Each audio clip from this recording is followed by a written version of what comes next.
अस्सलामुअलैकुम, मेरा नाम है उमैर और आप देख रहे हैं उमैर्स वर्कशॉप। आज हम बात करेंगे इस इंक्यूबेटर के वाले से, जिसका साइज़ है 20 इंच बाय 20 इंच ओवरऑल। और इसमें जो है हमने W1209 यूज़ किया है और टाइमर जो है XYG02 और W1209। सिर्फ ये दो सर्किट हमने यूज़ करें। इसमें जो है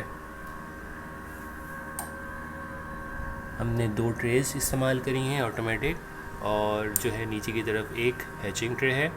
तो इसमें टोटल और ओवरऑल जो हमारी हैचिंग ट्रे रोलिंग ट्रे में एग्स आते हैं और 70 से 80 अंडे आते हैं।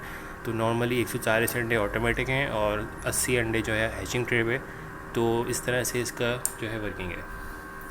इसका जो ओवरऑल साइज़ है वो है 20 इंच बाय 20 इंच। तो 20 इंच जब हम बनाते हैं तो अंदर की जो ट्रे है 18.5 इंचज़ बाय 18 इंचज़, तो वो परफेक्टली इसमें फिक्स आ जाती है। अब हम इसको ओपन करते हैं। अगर आप देखें टेम्परेचर बहुत सही बन रहा है इसमें। और ओपन करते हैं तो हमारे पास ये दो ट्रेस हैं। इसको हमने जो है फोर्सफुली ओपन किया हुआ है। 10 सेकंड वर्किंग और 5 सेकंड ऑफ।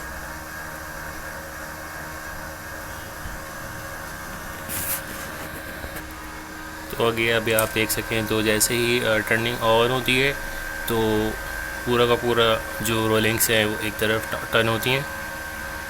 तो टेपिंग हमने लगाई हुई है तो इसकी रोलिंग हम देख पा रहे हैं, वरना इसकी रोलिंग जो है बहुत स्लो होती है तो हम देख भी नहीं पाते। तो ये रोलिंग हो रही है ईज़िली। इसके बाद नीचे हमारी ट्रे आती है हैचिंग ट्रे। इस हैचिंग ट्रे में 18 दिन के बाद अंडे रखे जाते हैं हैचिंग के लिए। यहाँ पे 18 दिन होते हैं, उसके बाद नीचे रखे जाते हैं। और यहाँ पे नीचे की तरफ जो है पानी रखा जाता है जहाँ से ह्यूमिडिटी बनती है। और ऊपर की तरफ जो है हमने दो बल्ब लगाए हुए हैं। 100 वाट के दो बल्ब हैं और एक 12 वाट का फ़ैन है जो कि 24 घंटे चलेगा। और जो हीटर्स हैं वो हर 1 मिनट बाद चलेगा, 1 मिनट बंद होगा। तो ये इसका इंटरनल था। उसकी हम बैक साइड पे देख लेते हैं। बैक साइड पे हमने इसके जो है दो सुराख ऊपर करे हैं और दो सुराख हमने नीचे करे हैं